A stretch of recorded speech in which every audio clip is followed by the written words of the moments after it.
दिल्ली के एक पॉश इलाके में रहने वाली 79 वर्षीय कुंती देवी अपने एक रिश्तेदार से मिलने देहरादून गई।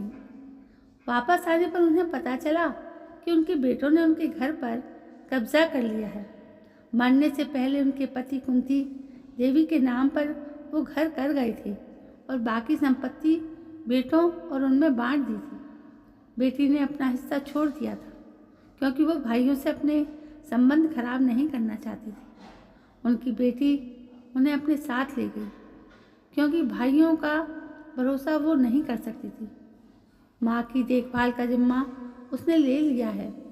कुंती देवी कहती हैं कि आजकल ज़माना बदल गया है, अब बेटी को चाहे विदा कर दो पर वो फिर भी पराई नहीं होती, जबकि बेटे तो माँ बाप को ऐसे नकार देते हैं मानो बड़े होते ही उनसे सारे रिश्ते टूट गए। 80 वर्षीय स्वर्णलता चंदा पिछले 7-8 सालों से एक ओल्ड एज होम में रह रही हैं। उनका बेटा ज़बरदस्ती उन्हें वहाँ छोड़कर चला गया था क्योंकि उनके फ्लैट में बूढ़ी माँ को रखने की जगह नहीं थी। वो कहती है कि मुझे ऐसा लगता है कि मेरा बेटा मुझसे इस बात की सज़ा दे रहा है कि मैंने उसे जन्म दिया। जब तक पति जीवित थे बहुत अच्छी ज़िंदगी थी, लेकिन अब तो बेटे के लिए मैं केवल एक बोझ हूँ। अपने बेटे को लायक बनाने में मैंने जितनी मेहनत की उतनी बेटी के लिए की होती तो कितना अच्छा होता। मेरी बेटी एक फ़ोन करते ही दौड़ी चली आती है और जो हो सकता है करती है। बेटे के जन्म लेते ही माता पिता ही नहीं, परिवार के अन्य लोगों के चेहरे पर भी एक चमक आ जाती है। खूब लाड़ प्यार के साथ उसके हर नखरे को उठाते हुए उसे पाला जाता है। बेटा है, बस इसी ख्याल से खुश होते हुए माता पिता उसके चेहरे पर हर समय मुस्कान देखने के लिए अपनी हर इच्छा को न्यौछावर करने को तैयार रहते हैं।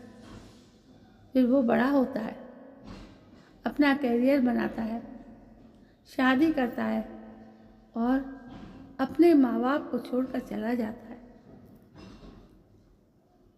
वजह बहुत सारी होती है, लेकिन बेटे की नज़रों में ये सारी वजह बहुत लॉजिकल होती है। बेटियां तो पराई होती हैं, आज नहीं तो कल दूसरे घर चली जाए, इसलिए जो कुछ है बेटा ही है। यह सोच युगों से कायम है।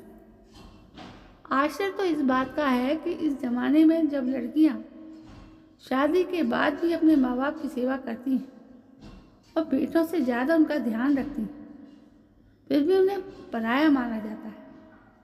बेटा का माँ बाप को छोड़कर चले जाना एक ट्रेंड बनता जा रहा है। एक वक्त पे आकर बेटों को लगने लगता है कि अब अपने पेरेंट्स से उन्हें कोई फ़ायदा नहीं मिलने वाला है। ऐसे में वे उन्हें उम्र के उस दौर में छोड़कर चले जाते हैं जब पेरेंट्स को उनकी सबसे ज़्यादा आवश्यकता होती है। पढ़ाई, नौकरी या फिर शादी के बाद अपनी एक दुनिया बनाने की चाह और भौतिकवादी ज़िंदगी की दौड़ में खुद को शामिल करने की हसरत उन्हें अपने ही पेरेंट्स से दूर कर रही है। एक वृद्ध दंपत्ति से जोधपुर जाते हुए ट्रेन में मुलाकात हुई थी। उनसे बातचीत करते हुए पता चला कि वे अकेले ही शिमला में रहते हैं, क्योंकि उनकी बहू को उनके साथ रहना अच्छा नहीं लगता था, इसलिए बेटा उन्हें छोड़कर चला गया। रहता वो भी शिमला में ही है, पर कभी मिलने तक नहीं आता क्योंकि उसकी बीवी को पसंद नहीं। उनका कहना था कि वे नहीं चाहते कि उनका बेटा उनकी वजह से अपनी गृहस्थी में परेशानी खड़ी करे, इसलिए उन्होंने यही सोच लिया कि उनकी एक नहीं 2 बेटियां थीं और शादी के बाद वे दोनों विदा हो गईं। एकल परिवारों के बढ़ते चलन के कारण बुजुर्ग लोग अपने बेटों के लिए एक बोझ बनते जा रहे हैं। बेटों को पेरेंट्स की सेवा करने करना तो नागवार गुजरता है, साथ ही उन पर पैसा खर्च करना भी उन्हें पैसों की बर्बादी लगती है। बड़े शहरों में ऐसे अनगिनत माँ या अकेली माँ है जो बेटे के घर के से निकलने जाने के कारण या तो किसी ओल्ड एज होम में जीवन बिता रही है या फिर घर में रखने के लिए गिड़गिड़ाने को मजबूर है। बेटियां जरूर अपने पेरेंट्स की मदद करती हैं, लेकिन सभी के लिए ऐसा करना मुमकिन नहीं हो पाता, क्योंकि अगर बेटी शादीशुदा है तो बेटी के ससुराल वाले इस पर आपत्ति उठाते हैं। फिर भी बीमारी में पैसों की से उनकी मदद जरूर करती हैं, जबकि अधिकांश बेटों का मानना है कि उनके पेरेंट्स को उनके जीवन और लाइफ स्टाइल में दखल देने का कोई हक नहीं है।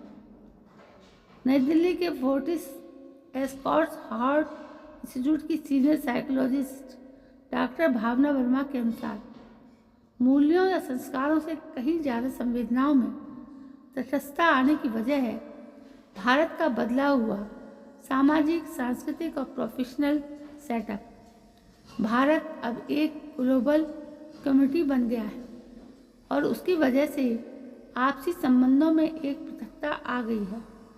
बढ़ते अवसरों और बहुत कुछ जल्दी पा लेने की चाह में गांव, कस्बों और छोटे शहरों में रहने वाले लोग शहरों या विदेशों का रास्ता पकड़ रहे हैं।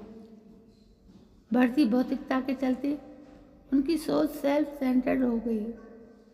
पारिवारिक मूल्यों और अपनेपन के बदले लालच व पैसों की भूख ने रिश्तों को नकारने और जिम्मेदारियों से बचने को उकसाया है। पहले दिन से सोचा करते थे, पर अब दिमाग से सोचते हैं और इसलिए रिश्तों में परायापन पसर गया है। नौकरी की मजबूरियां पत्नी की मम्मी पापा से नहीं बनती या पेरेंट्स उनकी लाइफस्टाइल में फिट नहीं होते जैसे बहाने परोसते बेटे असल में अपनी जिम्मेदारी से भागना चाहते हैं। इसलिए प्रोफेशनल कमिटमेंट या अपनी गृहस्थी बचाने के नाम पर वे आसानी से अपने उत्तरदायित्वों से पल्ला झाड़ अपनी दुनिया में मस्त हो जाते हैं। ये बूढ़े माता पिता जो सारी जिंदगी अपने बेटों के सुखद भविष्य के लिए सब कुछ दांव पर लगा देते हैं, वहीं एक दिन उसके लिए आउटडेटेड हो जाते हैं और उनसे पीछा छुड़ाने के लिए बच्चों के पास मजबूरियों की लंबी फहरिस्त होती है और माता पिता तब भी उनके परायेपन को जस्टिफाई कर नम आँखों से यही कहते हैं कि मेरा बेटा ऐसा नहीं है, वो तो उसकी मजबूरी थी, इसलिए हमें छोड़कर जाना पड़ा। हमें सिर्फ एक बार कुछ पल सोचना है कि बेटियां पराई होती नहीं, कर दी जाती हैं, और बेटे तो सिर्फ पराए होते हैं क्योंकि उन्हें हमेशा उड़ने के लिए खुला आसमान मिलता है। तो दोस्तों, आज इस कहानी के माध्यम से हमने आपको ये बताने की कोशिश की है कि आजकल के बच्चे, बेटे हों या बेटियां, उनमें संस्कारों का लेश मात्र भी मिश्रण नहीं है। तो फिर वो कैसे सीखेंगे अपने बड़ों का आदर सम्मान और उनकी भावनाओं की कद्र करना। दोस्तों, कैसी लगी आपको ये कहानी? मुझे बहुत अच्छी लगी। मैंने सोचा अपने परिवार से साझा की जाए ये कहानी। आपको अच्छी लगी हो तो लाइक, शेयर, कमेंट करें। कल मैं फिर हाजिर होती हूँ। जय हिंद, वंदे मातरम।